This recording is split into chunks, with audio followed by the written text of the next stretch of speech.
women artists of the Italian Baroque.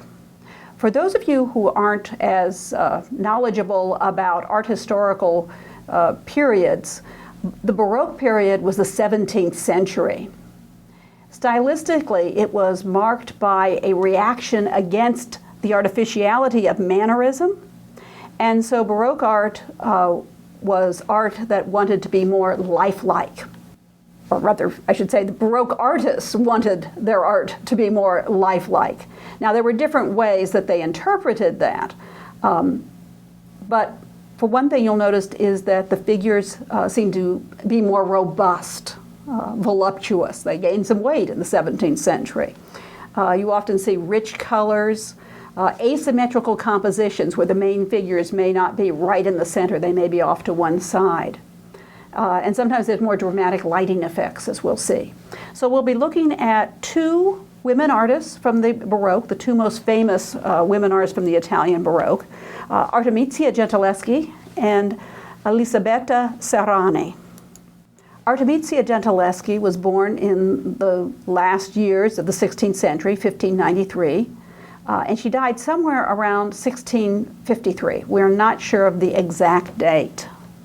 Artemisia Gentileschi was the daughter of a painter, Arezzo Gentileschi, and this is how most women artists got their training. They were the daughters of painters, and they could be trained by their father. We'll see that Artemisia works in Rome, Florence, Genoa, Naples, and London. And one of the things that people have noticed is that she often uses women as her subjects, sometimes heroic women, sometimes just from the woman's point of view. Historically, she's one of the Caravaggisti, as they call them, the followers of Caravaggio. I guess she'd be a Caravaggista. These were artists who practiced the naturalism and the tenebrism of Caravaggio. And tenebrism is when you have a generally dark composition with a light coming through. So I always say it's a light shining in the dark world with very dramatic lighting. She helped Artemisia helped spread Caravaggio's style to Florence, Genoa, and Naples. Caravaggio was from Rome, as was Artemisia Gentileschi. As we said, she's a pupil of her father, Arezzo. And so there have been traditionally, and still continue to be, questions about the attribution of some of the paintings. And involved with this really is this idea about, can women be powerful artists?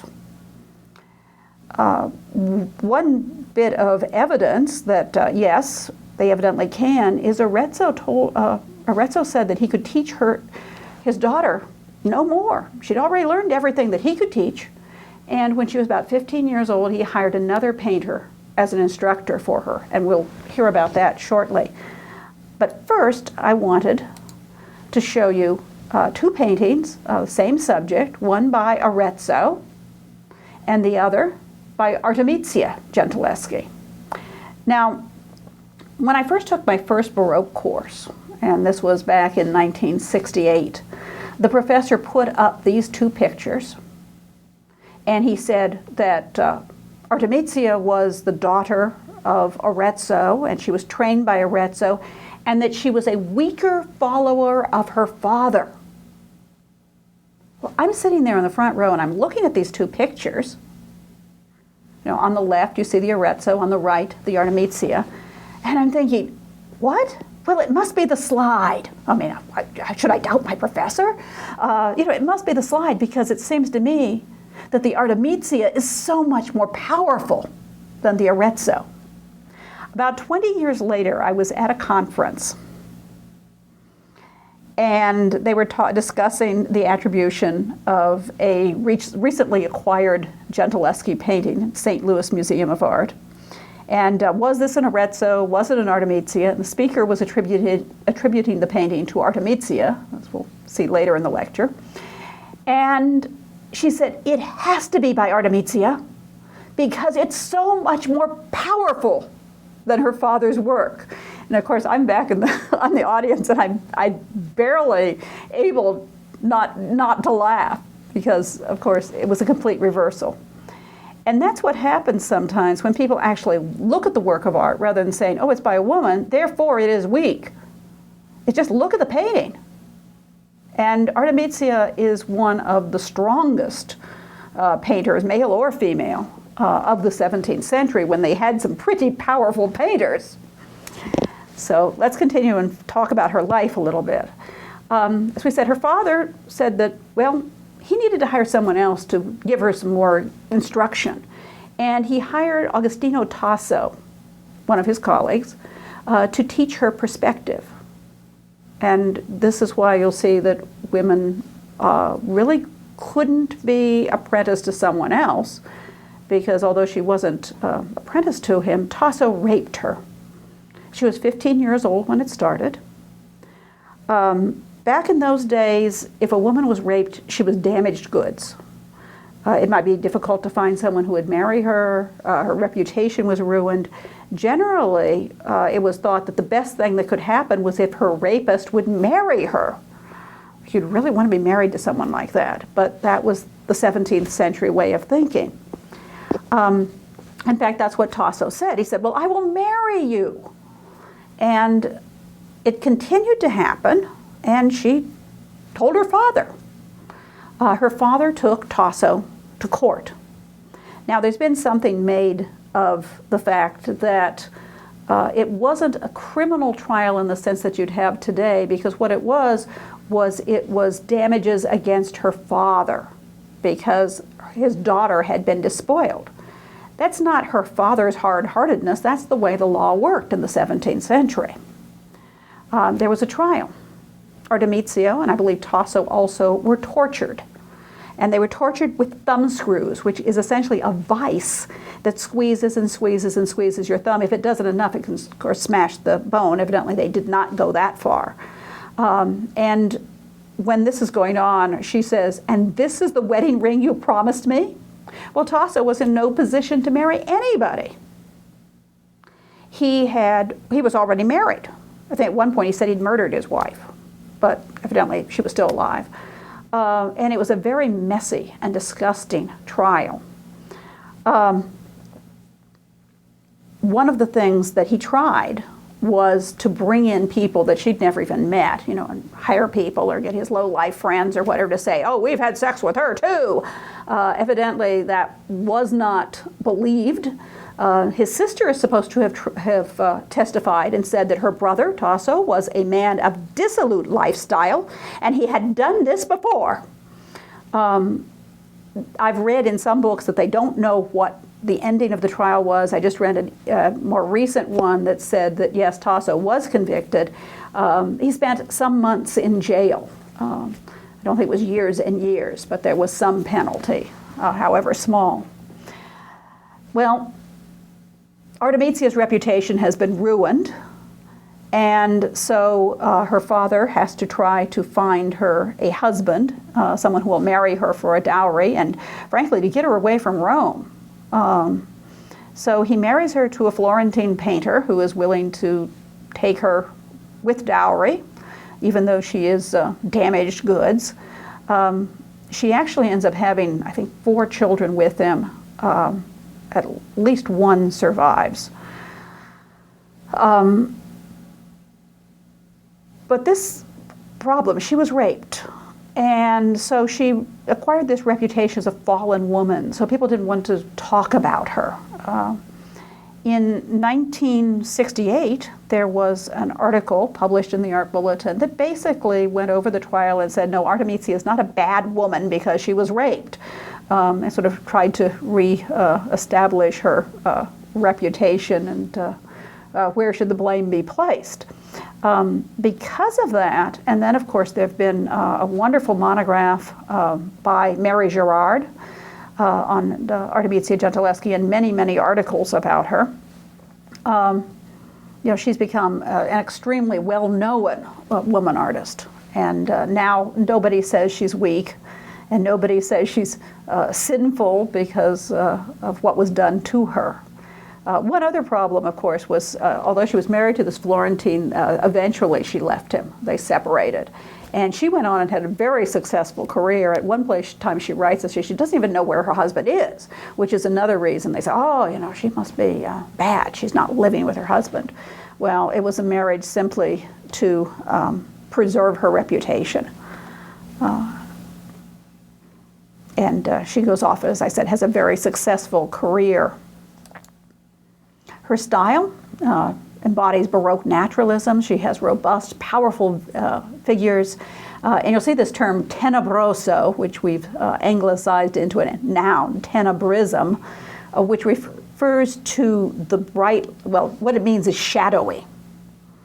Tenebroso is the Italian word for shadowy, and it refers to pictures where you have dark pictures with a light shining forth, and some of her pictures are like that. The work you're looking at right now has been an attribution to Artemisia Gentileschi. Mary Gerard attributed it to her and thought that she was about 16 years old when this was created. She makes an analogy with a work that is actually signed by Artemisia, documented to be by her, which we're going to talk about in a moment. So this is one of the earliest paintings that we have by Artemisia. And she makes the relationship between the figures, the hair, the posed, even the dimpled knees, in this case the Christ child, to the Susana, which we'll be seeing next. The figures are very solid, volumetric, the word tactile, you know, like you could reach out and touch them.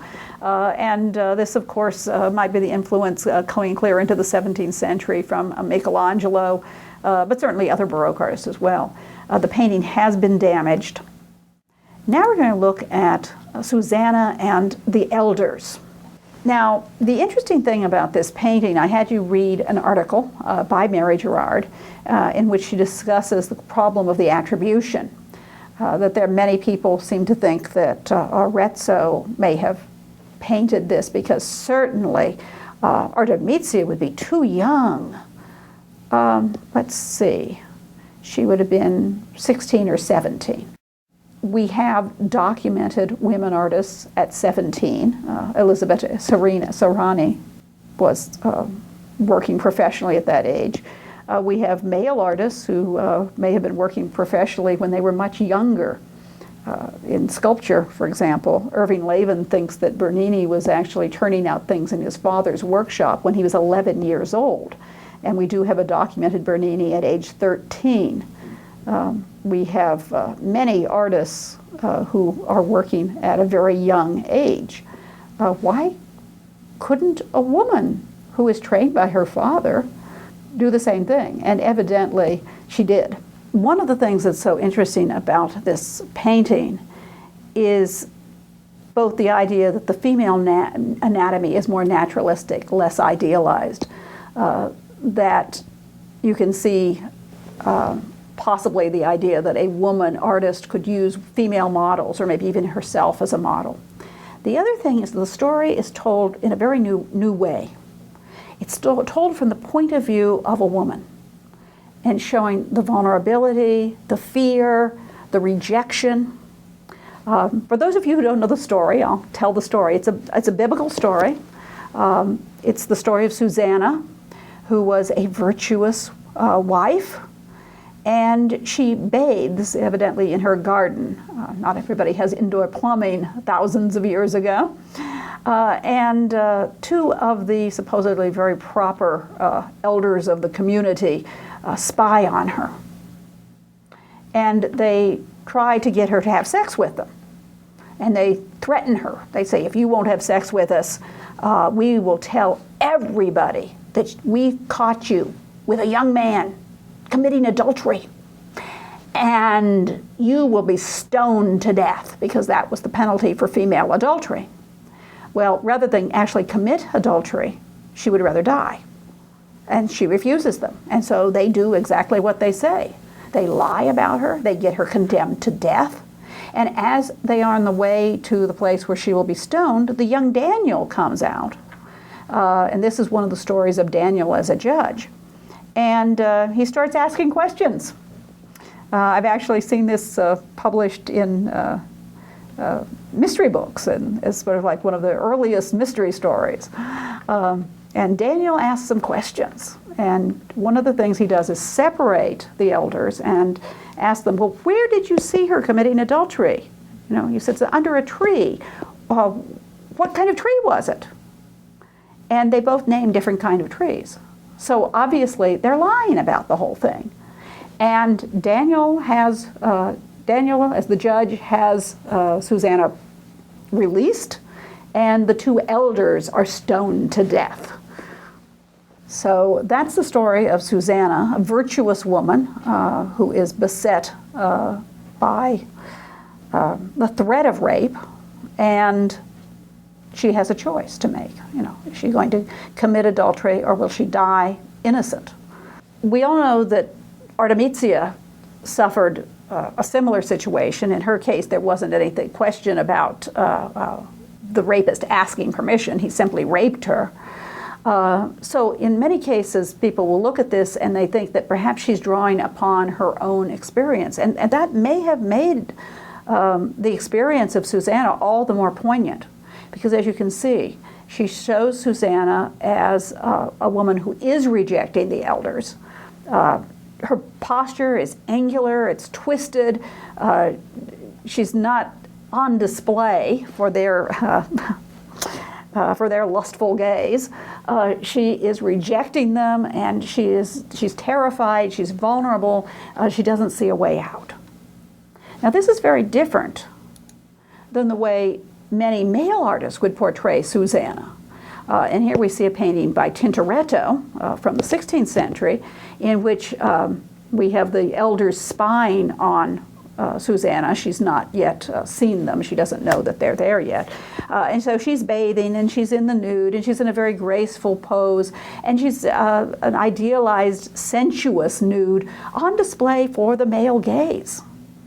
And so, you know, Susana, who is this virtuous woman, turns into some kind of erotic figure. And obviously Artemisias is very, very different than that. Another work of art where there is an attribution question was the one I was just mentioning before. The St. Louis Museum of Art acquired this small painting of Danier. It's painted on copper.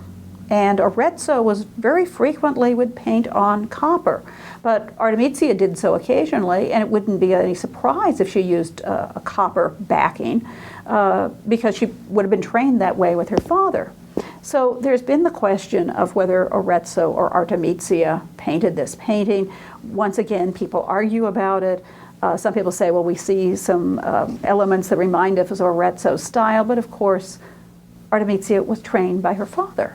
So you would see some of this. The museum, and I guess I can't say consensus because certainly there's different points of view, but this is named as an Artemisia in many publications. So it seems more likely to be by Artemisia Gentileschi. One person said one reason is because it is more sensuous, and Arezzo doesn't always do that. And I'll show you how Arezzo portrays Danier, and you can kind of make up your mind for yourself. One of the things we'll notice is there is a classical prototype. There's a very famous statue in the Vatican, and of course other statues in the same pose of Ariadne. And so you see that here, and this is pretty much the same or very similar pose with one hand up over the head and the crossed legs. The other arm, of course, is in a different position.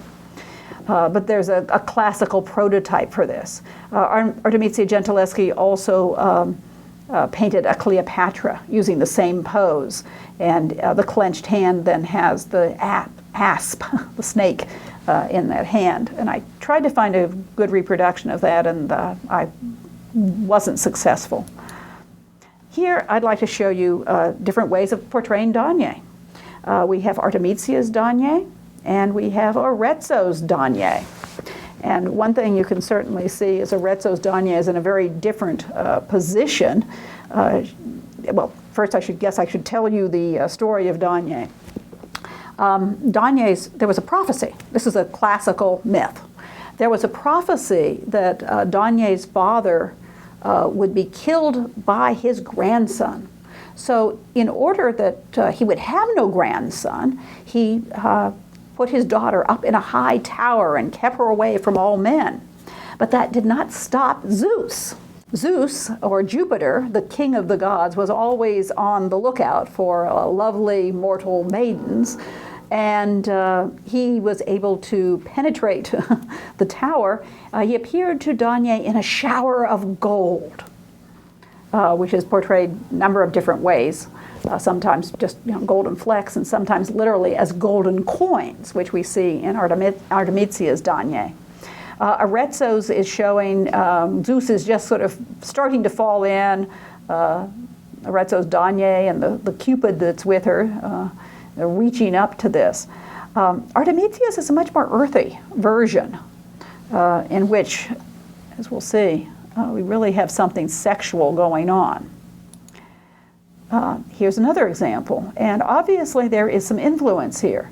In Titian's Danae, and there's a number of versions of this, but in the Prado, the Museo del Prado in Madrid, the Titian there shows the lovely Danae in the nude on her bed, but shows an elderly maidservant who presumably is watching over her with her apron out to catch the shower of gold. And the idea, of course, is that she doesn't realize that it's Jupiter. She just thinks there's money falling from heaven, and that idea of avarice is included. Obviously, Artemisia was influenced by the Titian because she has a maidservant with the open apron to catch the shower of gold. And there's that contrast between Danae, who is receiving the god, and a very sensuous pose, and the maidservant who sees only money there. One of the things that's pointed out that's very different from some of the other images of Danae is this is the actual moment of sexual encounter. And there are coins between Danae's thighs. I wish I had a detail to show you of this. Danae is gripping the coins in the clenched fist, so she's literally holding on to it, and it's a much more sensual and erotic image than, say, Arezzo's.